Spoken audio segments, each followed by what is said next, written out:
स्वागत है आपका अपने YouTube चैनल दिव्य में स्टडी विद एनएस में। जैसा कि आप सभी जानते हैं कि हमारे यहाँ पर जो है हिंदी की इंपॉर्टेंट क्लासेस सेकंड ग्रेड की जो है अपने टॉपिक वाइज शुरू कर दी थी। पूरा का पूरा सेकंड ग्रेड का जो बैच है, आपका सेकंड ग्रेड का जो कोर्स है वो यहाँ पे करवाने की हमने जो है एक चैलेंज लिया है। तो चलिए आज के हमारा जो पहला टॉपिक था वो खत्म हो गया था। उसकी कुछ चीजें जैसे कि हमने प्रमुख उच्चारण स्थलों के बारे में आपको बताना था, तो उनकी बात करें तो प्रमुख उच्चारण स्थल जो है एक तो कंठ हो गया, एक तालु, एक मूर्धा, दंत, ओष्ठ और नासिका। ये टोटल 6 जो है प्रमुख रूप से जो उच्चारण स्थल है। इनके अलावा भी इनका अलग अलग वर्गीकरण किया जाता है। व्यंजनों का अलग से होता है, स्वरों का अलग से होता है और इनमें भी अलग अलग आधारों पर भी जो है कुछ विषय प्रकारों में इनका वर्गीकरण किया जाता है। लेकिन प्रमुख रूप से ये 6 हैं और बचे हुए जो भी है वो आप अपनी बुक्स में जो है उनमें आप देख सकते हैं।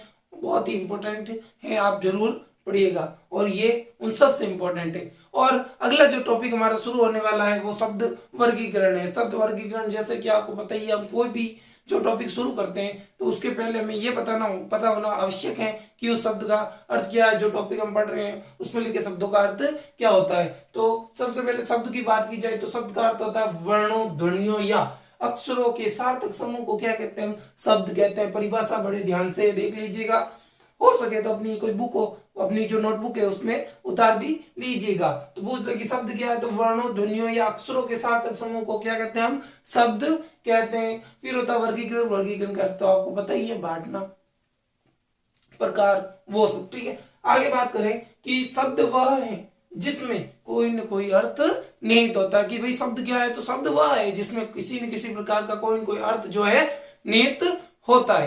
तो चलिए अब शब्दों का जो है वर्गीकरण करते हैं। तो चलिए करते हैं शब्दों का वर्गीकरण। आपको जैसा कि आपको पता होगा, शब्द जो है अलग अलग प्रकार के होते हैं, उनको अलग अलग भागों में बांटा जाता है। तो शब्दों के वर्गीकरण की बात की जाए तो इनको 4 आधारों के में बांटा जाता है। और ये 4 आधार जो है आप ध्यान से देख सकते हैं। एक तो उत्पत्ति के आधार पर, दूसरा है व्युत्पत्ति के आधार पर, तीसरा अर्थ के आधार पर और चौथा है व्याकरण के आधार पर। तो सबसे पहले आइए हम बात करें उत्पत्ति के आधार पर। उत्पत्ति के आधार पर बात करें तो इनको जो है 5 भागों में बांटा जाता है। कितने भागों में बांटा जाता है, 5 भागों में बांटा जाता है। ये 5 भाग कौन कौन से, सबसे पहले तो आता है इसमें तत्सम शब्द, उसके बाद आते हैं तद्भव शब्द, उसके बाद आता है देशज शब्द और उसके बाद आता है विदेशी शब्द। और 5वां जो प्रकार के वो है संकर, जिसे मिश्रित शब्द भी कहते हैं। तो चलिए व्युत्पत्ति के आधार पर ध्यान देख लेते हैं कि उनको कितने आधार पर बांटा जाता है। तो व्युत्पत्ति के आधार पर 3 भागों में इनको जो है बांटा जाता है। एक तो रूढ़ शब्द, एक यौगिक शब्द और एक योग रूढ़ शब्द। तो आगे बात करें अगर हम, तो उत्पत्ति व्युत्पत्ति के बाद जो है अर्थ के आधार पर इन्हें बांटा जाता है। अर्थ के आधार पर इनको 4 भागों में बांटा जाता है। एक तो एकार्थी शब्द कहते हैं, दूसरा जो अनेकार्थिक शब्द, तीसरा समानार्थी शब्द और चौथा है जो विपरीतार्थी शब्द कहा जाता है। और व्याकरण के आधार पर जो इनको विकारी शब्द और अविकारी शब्दों के रूप में बांटा जाता है।